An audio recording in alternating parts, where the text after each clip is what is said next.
So what really happened in Florida to hand George W. Bush victory in the presidential election? Did he win the state, or did something extraordinary happen in the run-up to the election that effectively delivered Florida for Bush?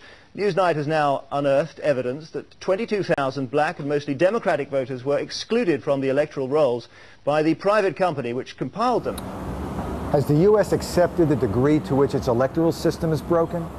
The recent New Hampshire primaries offered more evidence that something's very wrong, and yet the story continues to go largely unreported.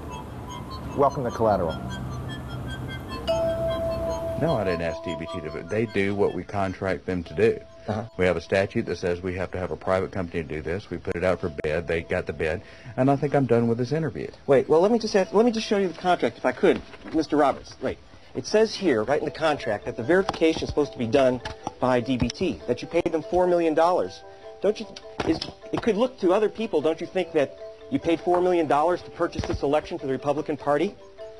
Congressman Dennis Kucinich, who ranks near the top of Congress in the Integrity Department, recently coughed up $27,000 for a recount of the Democratic ballots in New Hampshire.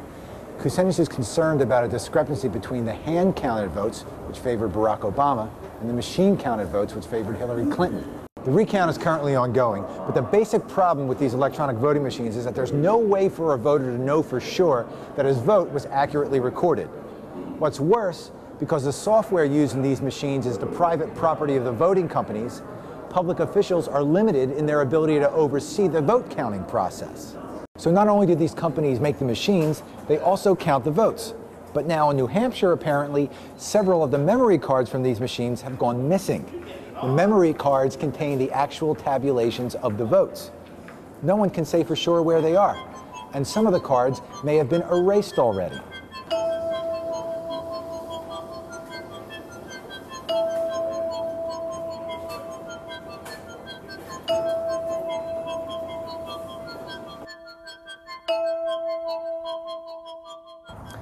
The problems we're seeing in New Hampshire are on top of the problems we saw in Ohio in 2004 and all across the country during the midterm elections of 2006.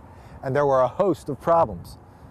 In those cases, machines that were supposed to issue paper verifications failed to.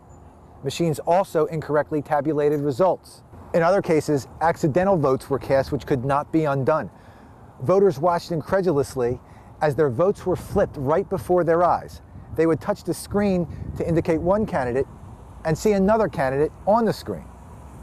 Now keep in mind, this is just a small sample of the problems. Even if the system worked perfectly, it still wouldn't address the obvious conflict of interest involved in allowing companies who have a huge stake in the outcome of elections to make voting machines and then count the votes. Just as they did in Florida in 2000 and in Ohio in 2004, the expected results from the New Hampshire Democratic primary diverged significantly from the actual results as derived by scientific polling. Now, when this happens, why is it that we always call into question the polls rather than the accuracy of the voting? Why? And why is it that Dennis Kucinich is the only person in Washington who's raising hell about the peril that electronic voting poses to democracy? You know damn well why not. Those who allowed this travesty to occur are bought and paid for by the companies who are running the voting machine system. Companies like Diebold, Election Systems and Software, they have direct ties to major political parties and have taken over the voting process.